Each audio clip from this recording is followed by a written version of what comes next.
I always thought, I could never do that. Entrepreneurs are these special, visionaries. They're smarter than me. And it kind of made me realize like anyone can be an entrepreneur. It really all comes down to just having the guts to do it.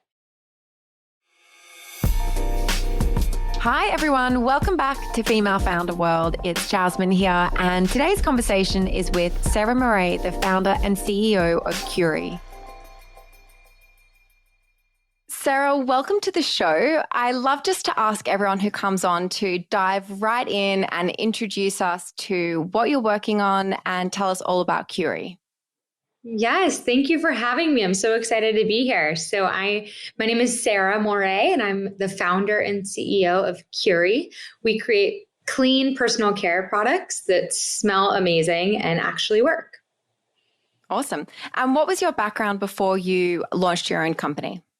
So previously, I worked in venture capital. So I worked at two venture capital funds for a total of about 5 years before I started Curie. Started my career actually as a CPA.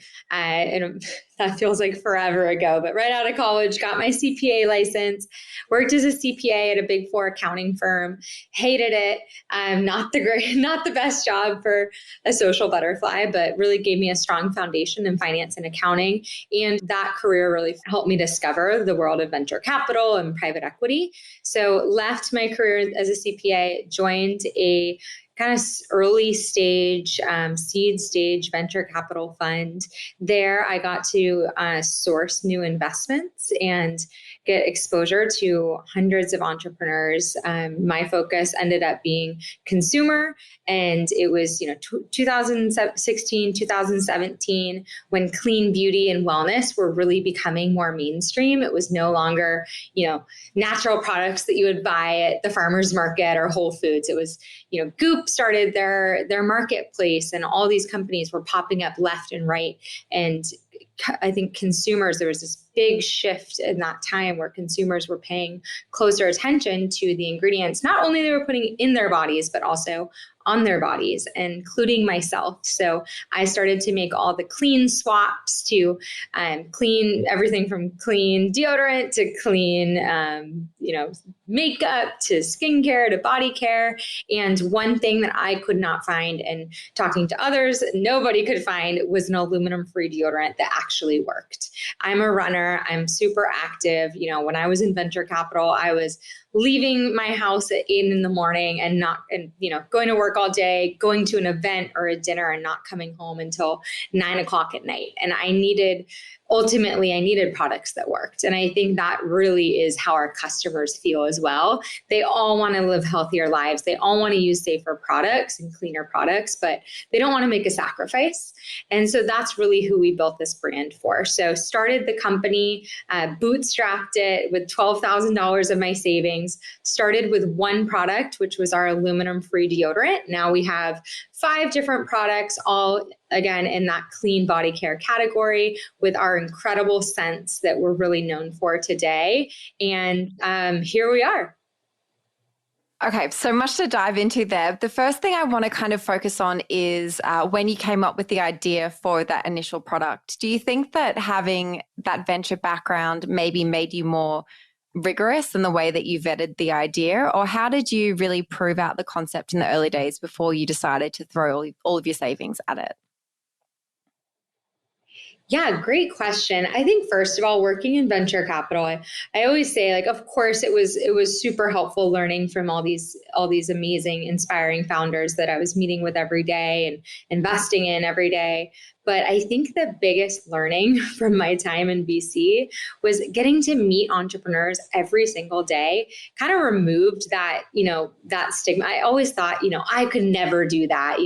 Entrepreneurs are these special, visionaries. They're smarter than me. And it kind of made me realize like anyone can be an entrepreneur. It really all comes down to just having the guts to do it and the guts to start. And I think a lot of people out there, I'm sure a lot of people listening have had ideas. They've had those brilliant, company ideas or brilliant product ideas.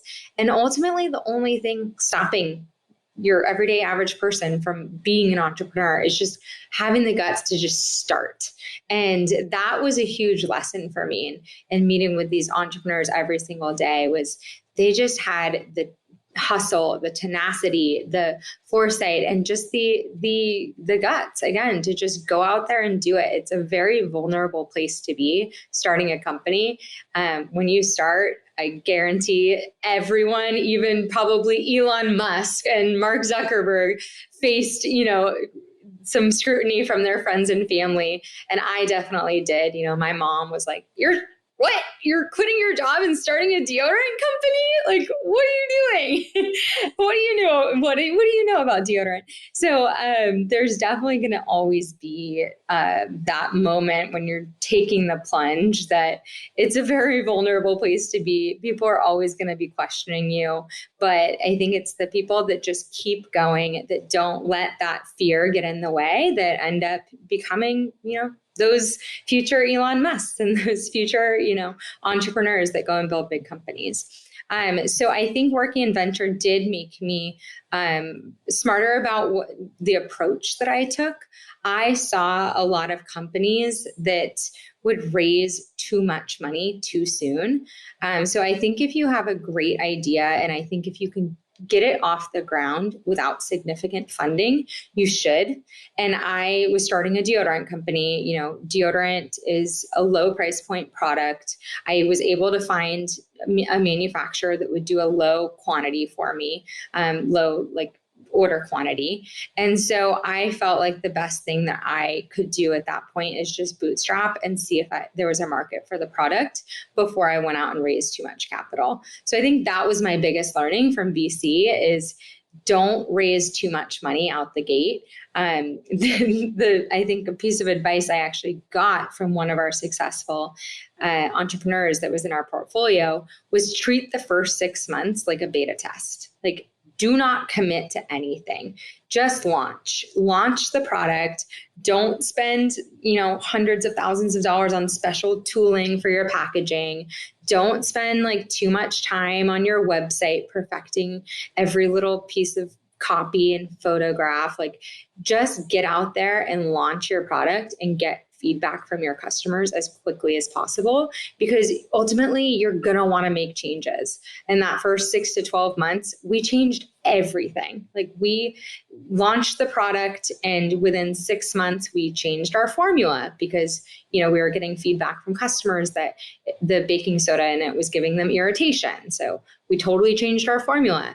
We changed our packaging because we learned, initially the packaging was pink, and we learned that we actually had a lot of male customers and that it was too girly and too feminine. So we changed our packaging so it was a little more inclusive of all genders. We changed our website. We really took a lot of early customer feedback to heart. And I'm really glad that I took that advice of not committing to perfection out the gate. We were really a work in progress. And I think it's really brought us to where we are today. When you say that you started with a really low order quantity, what is considered low when you're talking about this kind of wellness and personal care category? Are you talking a couple of thousand units, or what can people kind of get away with starting with? Yeah, so I can only speak to my industry, which is, personal care, skincare products. So typically the minimum order quantity with a manufacturer is 10,000 is the typical minimum. And I talked to a couple manufacturers that were 10,000 and ultimately just kept asking around for recommendations until I found one. I think our first order was either 2,000 or 3,000, which was much lower, obviously, than everyone else that I had talked to. But I do know that now I've heard of manufacturers that will even do 1,000 unit runs. So of course the cost is going to be higher on those low runs. But for me, it was, I didn't want to overcommit. I didn't want to commit to 10,000 sticks of deodorant that I wasn't quite sure yet how or if I would be able to sell. So it was worth it for me to pay a little bit more per unit and have a lower quantity, especially because in the early days, I was fulfilling the orders out of my apartment. And my San Francisco apartment did not have the storage space for 10,000 sticks of deodorant. So I kind of had to do the lowest amount possible. When you're talking about getting that customer feedback so that you can shift the product with each order or make changes to the packaging, what does that process look like? Are you formally going out and kind of soliciting that feedback, or is it more of an informal process where you're on social media? What does that look like? So it's definitely changed throughout the last 2 years that we've been in business. In the early days, I was very hands-on, very, communicative with my customers one-on-one. We used to do, I would talk to customers, probably 20 to 50 customers a month, either through email or in informal surveys. Or sometimes we would even, and we still do this, back in the early days, we would do this like about once a quarter. We would send out an email to repeat customers and ask them for 15 minutes of their time in exchange for a discount code. And I would actually get on the phone with them. And sometimes I would get on the phone. Sometimes I would FaceTime with them. Sometimes I would get coffee with them if they were in the Bay Area. And so that in the early days, by early days, I would do that for the first year, talk to customers one-on-one, ask them questions about their experience, ask them about what they would improve, what they want to see from us next. And that was really helpful in getting early customer feedback. But then we also did a lot of surveys. We still do a lot of surveys. Product surveys can be really, really helpful. And then also just looking at reviews. So looking at website reviews and seeing what people are saying about the product. And, sometimes if a customer writes a review, then sometimes we'll even follow up with them via email and ask them to clarify or ask for more information. So I think it's just like taking that stuff really seriously. I think customers will give you feedback. It's really ultimately like, are you willing to take it? And what are you going to do with it as a founder, as a company? And we've always just been really open to that and understanding that we ultimately are not the decision makers here. Our customers should be the decision makers. And that's really been how I've run the business since day one. Since you launched that first deodorant product, you've really grown the product offering. You've got quite a few different SKUs now. How do you think about what product comes next? And can you talk us through what that product development process looked like? Yeah, so the first year and a half, we only had one product, one SKU. We had our aluminum-free deodorant stick. It was partly because I just frankly didn't have the budget to launch additional SKUs. But once we got to about, I think, 6 figures in revenue was when I was like, all right, it's time to expand. It's time to create some new products. And going back to our customers, like ultimately that was who we went to first to decide what we were going to do next. And so we've always kind of let our customers guide us. We don't let them tell us, everything. We'll take every piece of feedback with a grain of salt, but we definitely let our customers inspire and guide our product development cycle. So our second product after the stick deodorant was we launched new scents. We started out with just our white tea. We ended up launching an orange neroli and a grapefruit scent in 2019, end of 2019. So about a little over a year in. And then after that, we launched our spray deodorant. That was in response to customer feedback. Our customers loved our scents and they wanted to use them on their whole body. And so that was something we kept seeing in reviews and these conversations with customers was like, I love the white tea scent. Like, I want to rub it on my whole body, or like, I want this to be my signature scent. Can you make a perfume? Can you make a spray? And so we decided to make a body spray. And that was going to be, our next product. We're really excited about making think about the Bath and Body Works body spray I used to use like in the 90s. We're like, this is our version, a clean version so that you can use the Curie scents on your whole body. And right as we were developing that product, we got introduced to SoulCycle. And SoulCycle said, hey, we love your deodorant. We're looking for an aluminum-free, clean deodorant option for our locker rooms.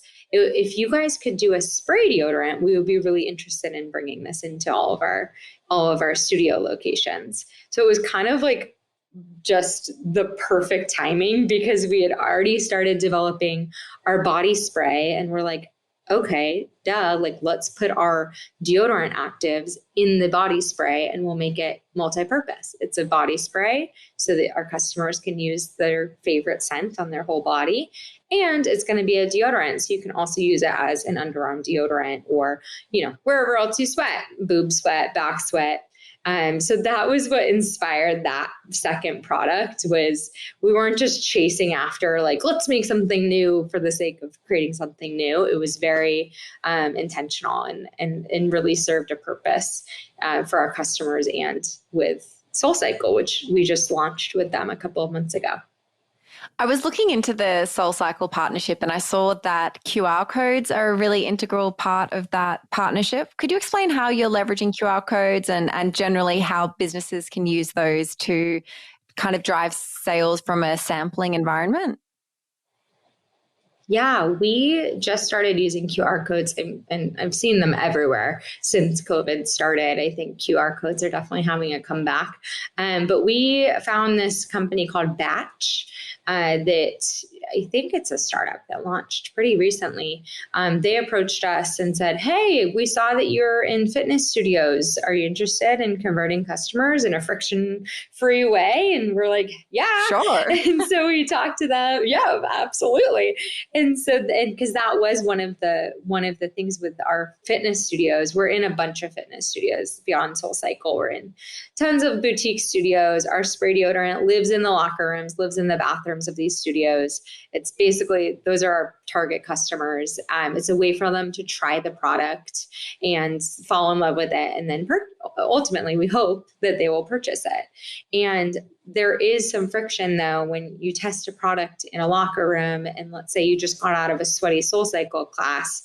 Do you really want to go to like curiebod.com, add to cart, check out, put in your credit card information and your shipping address, like all while you're standing there in your workout clothes, in your spin shoes in the bathroom of SoulCycle? Probably not. And so they came in at the perfect time. We were about to launch with SoulCycle, and they were like, hey, we can use these if you scan our QR codes, they load a pre-populated cart, and then you just can double click and check out with Apple Pay if you're on an iPhone. It's like super easy, frictionless, boom, 2-click checkout. And as long as you use Apple Pay and you have your information in there, you can check out without even going to the website. And so we launched with them. We've since then put QR codes on pretty much all of our packaging. The back side of the packaging has QR codes now so that you can scan to repurchase. So I do think like QR codes have made a huge impact on the D2C industry, D2C brands, because it's just, as much as we can reduce the friction in terms of offline acquisition, bringing customers from the real world that are testing it in the gyms or buying it on the shelves at department stores or drugstores, as much as we can bring them to our site without creating that friction of having to type in all their information on their iPhone, the better. And I see QR codes as a huge, I think you'll continue to see them everywhere, even in a post-COVID world. And that company that you're working with on the QR codes is called Batched. Is that right? BATCHED? It's just Batch with no ED. Okay, great. Mm-hmm. I want to shift gears a little and talk about pricing and pricing strategy. How are you coming up with the right price point for all of your different products, really? I've heard that there was a really interesting way that you gathered that feedback for the hand sanitizer specifically. So I'd love you to share that story. Yeah, that's I keep going back to my love of surveys, but I we do really love surveying our customers and asking them ultimately. It's actually it was not our hand sanitizer, it was our body oil that we were stumped. It was our first, we have, our deodorant products, we had our hand sanitizer that we launched in 2020. Those products are more commoditized, like there's more of a smaller range in terms of pricing out there for deodorant and hand sanitizer. So those products were easier for us to price. The body oil, which we launched in August, was more challenging because it was our first body product, a body care product. And there's a huge range of prices out there. If you look up body oil, there's body oils in Target that costs $8. And then there's body oils at Sephora that cost $60. And we were pretty stumped on where we wanted to lie on that range. We've always known that we are very much as a brand in that masstige category. So we knew we weren't going to charge $60 for anything ever, but we weren't quite sure where our customers wanted or our customers expected us to see or expected to see us priced. So we ended up sending out a survey and sent it out to, I think, 150 loyal customers. And it's a survey method. I can actually send you the link so that you can post it on the show notes. But the survey method is called like the Van Westort method. And you basically send out a survey to your customers with 4 questions. That's it. You include, we included a description of the product and a picture of it. And then it's 4 questions. One of them is, at what price would this product be priced so low that you would think it's low quality?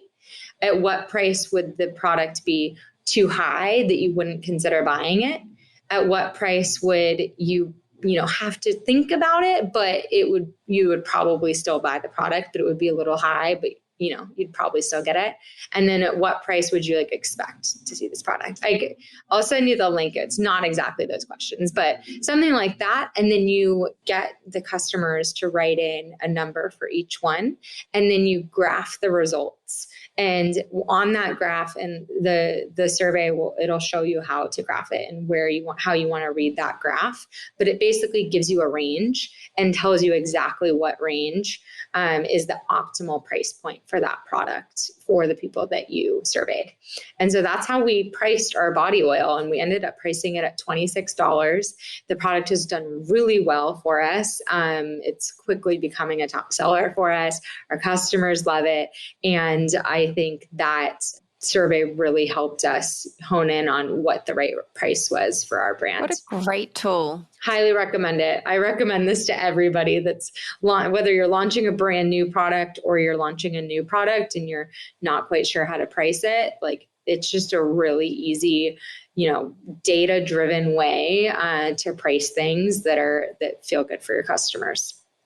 When you are launching new products, what are some of the things that really move the needle at the moment for you to generate sales?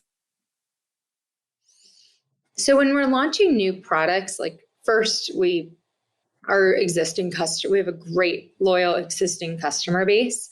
So we utilize email that's the main way that we generate interest in new products is by first tapping into our existing customer base. We use Klaviyo, huge fan of Klaviyo. Their segmentation is just amazing. The way that we can drill down on customer behavior and segment and send emails to them has been a game changer. A lot of our revenue comes from email, and we also use SMS. So email and SMS targeting existing customers is first and foremost how we get initial interest out there about new products. Because ultimately, if you use our deodorant spray that you discovered at SoulCycle and you love our orange neroli scent, and then you get an email that we just came out with an orange neroli candle, for example, you're going to want to buy it. So we usually really focus first on our existing customers. And then beyond that, we use Instagram, TikTok. We've found a lot of success, especially recently with TikTok. We launched a clay detox mask earlier this year that's really taken off on TikTok because it's such a silly, fun product. Like it's a clay mask for your pits. It's like really entertaining and fun to talk about. So we've seen a lot of success with that product in particular on TikTok. And we are also sold in Nordstrom, Bloomingdale's, Anthropologie, and QVC. So we have really good relationships. That's another big piece of advice I give founders is like, once you get a retail relationship, like to me, Nordstrom was like, that was my goal. And when we got Nordstrom, they were our very first retailer. I think a lot of founders like forget that it is a relationship, like treat it like a relationship. It's something that needs to be nurtured. You need to build trust. It's not just like, oh, great, thanks for the PO. Like, bye, see you next time. It's something that really needs to be continuously nurtured. And ultimately, like your retailers should know you. They should know what your plans are, what your pipeline looks like. They should be the first to know about anything. Like if we, for example, are about to launch a new, more sustainable bottle for our spray deodorant.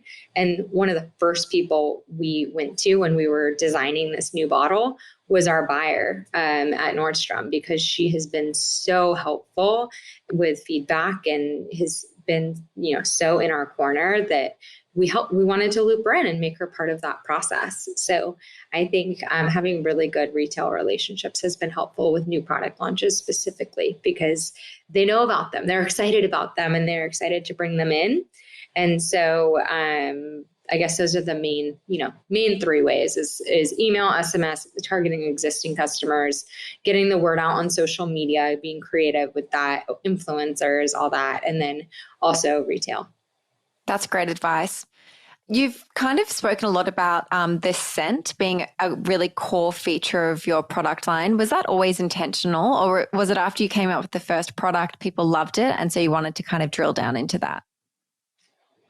Yeah, I would love to take credit and say that it was intentional, but it was not. It was when we launched, I joked like, I want to create more, natural, clean products, clean ingredients, but just because it's natural doesn't mean it needs to smell like a pine tree or patchouli. And I felt like all the deodorants out there that were on the shelves at Whole Foods that were aluminum free all kind of had scent as an afterthought, and they were like, oh, we're natural, so we have to smell all natural. And not that I don't love pine trees, but like I just didn't want that on my body, like that scent on my body. And I felt like I use all these nice hair care products and perfumes and stuff, and I just didn't want I wanted a scent that smelled good and fresh and feminine and that I would enjoy smelling throughout the day. And so and I'm also very sensitive to scent. So that was another big thing is I was pretty picky about what the scent was going to be like. And so I ended up finding this amazing scent house. We still work with them today. They took all of my feedback. We iterated on our first signature scent, which is our white tea. We worked on that for months, and they put up with me going back and forth. And ultimately, our scents became the star of the show. And it was definitely not purposeful, but it's been a pleasant surprise because I think that's really what why our customers are so loyal to us is because they really love the scent, and they trust us because our deodorant works for them. So they know that when Curie comes out with a new product, it's going to smell good. They know exactly what it's going to smell like, and they know that it's going to be a quality product. The last question that I ask everyone who comes on the show is to share a resource. That could be a book, podcast, someone you follow that's really helped you as a founder kind of grow as the company's grown. There's so many. I don't even know what one I would choose.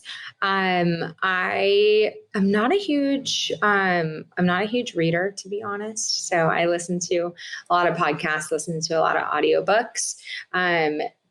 Actually, the one book I have read recently was The Great CEO Within My fiance actually just bought this book for me, and I like ripped through it. It was so great. It's called The Great CEO Within. It's sitting right here on my desk. So that one's top of mind. It's really helpful with like the tactical founder stuff of like, how much equity do you give to employees? Like when you raise money, like how do you price around? What's the process like? How do you give feedback to employees? Really good like tactical founder problems. And then in terms of resources day to day, especially for D2C, I subscribe to Lean Lux and 2PM. Those have been by far the best resources for me to learn about the industry, about what other founders are doing, what other brands are doing. I think they're free. 2PM might be like $50 a year or something like that, but I know Lean Lux is free. And they both come to your inbox every day. It's a couple articles to read, a couple, they'll do deep dives and analysis on other companies. And it's really, really helpful. And they've created a community as well that's awesome for just learning about how to sell products online. So 2PM, Lean Lux are really good newsletters. They're great recommendations. Well, Sarah, thank you so much for coming on the show and for telling us all about your story and how you're growing Curie. And congrats on all the success so far. Thank you so much for having me. It was really fun. Feel free, if anyone listening, follow me on Twitter. That's Moret.